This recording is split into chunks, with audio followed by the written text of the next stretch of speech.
Hello, Pastor Steve Waldron. Glad you're here with us today. We're going to be looking at Sam Gipp's New Answer Book 2. It's about the King James Version of the Bible. I've reviewed some of his other books over the years as well, including the first one of these, I think, is still on the channel. I think we got over 4,000 videos on the channel. You lose track sometimes. So this is the second answer book helping Christians defend the Bible. And it says Dr. Samuel Gipp, Doctor of Theology, PhD. They say PhD stands for piled high and deep.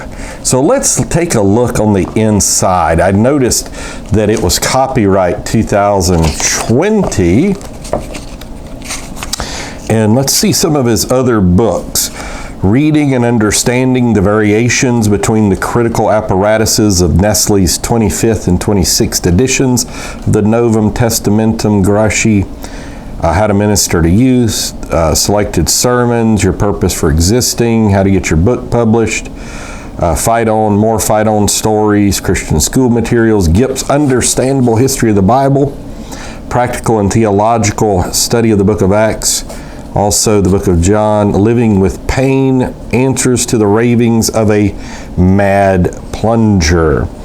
He's also Daystar Publishing, YouTube videos, search Sam Gipp channel, King James Video, Big Deal, KJV.com. He's from Shelbyville, Tennessee. Here's the contents of the book, and you'll notice it starts with like question 63 because it is a part 2.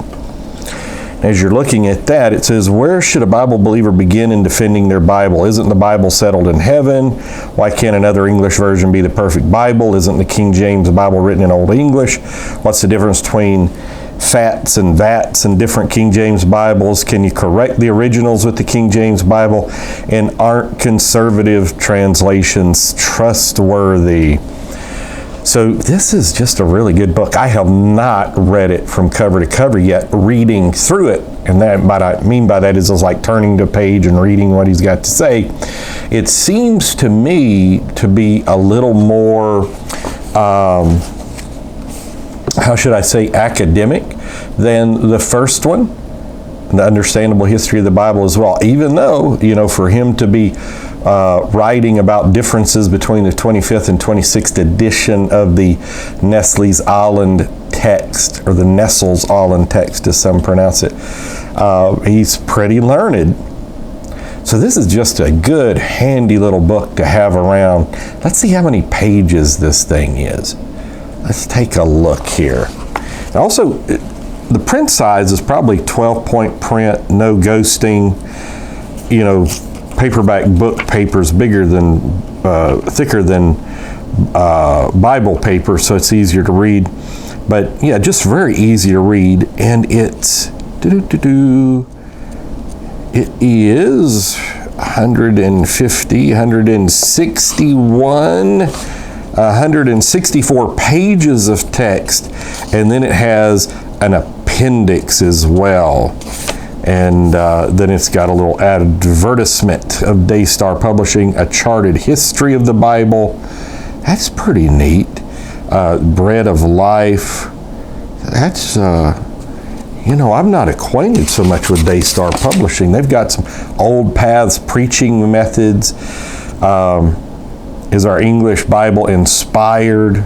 Have I done a review on that? I don't remember. But anyhow, why we believe the King James Bible, I'm going to put this down, mark this down so I can go remember to look back in it. So, you know, even if you don't like the King James Bible, you ought to get a book like this, at least see where they're coming from, because so much of what I see is well-presented disinformation so often. It's extraordinarily scholarly people that teach at seminaries, known biblical Greek for 40 years and on and so forth. And they know how to use PowerPoint and just make great presentations and are well-learned. But just because you're all those things doesn't mean you've coalesced everything into truth. And so you ought to at least take a look, see what they think, what it's being said, and I think the answer sometimes may surprise you. There may be more commonality than you think. Hey, God bless you. Thank you so much for watching. I want you to live for Jesus Christ. Again, take a look at our playlist, hit subscribe, hit the bell notification, and join us every day and share with your friends and family. Put it on social media. We want to get the word out. God bless. Talk with you later in Jesus' name.